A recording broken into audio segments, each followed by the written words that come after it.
Hey everyone, welcome back. Today, we're tackling a super common issue: how to unblock an ear. Whether it's from a flight, a cold, or just everyday pressure changes, that clogged feeling can be really frustrating. I'm excited to walk you through some simple, safe methods to get relief quickly. Let's dive in. First off, why does your ear get blocked? It often happens due to a buildup of earwax, changes in air pressure, allergies, or even sinus infections.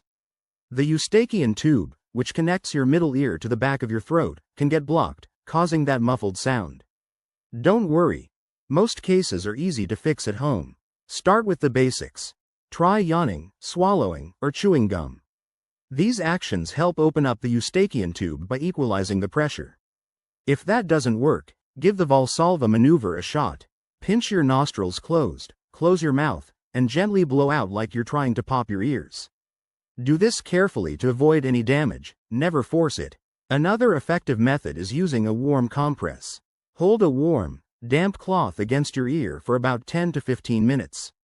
The heat can loosen any wax or fluid buildup. If you're dealing with wax, you might try over-the-counter eardrops, but always read the instructions and consult a doctor if you're unsure. Now, a word of caution. If your ear blockage lasts more than a couple of days, comes with pain, fever, or hearing loss, it's time to see a professional. Don't use cotton swabs or insert anything into your ear. They can push wax deeper and cause injury. To prevent this in the future, stay hydrated, avoid sudden pressure changes if possible, and manage allergies. There you have it. Simple steps to unblock your ear and get back to hearing clearly.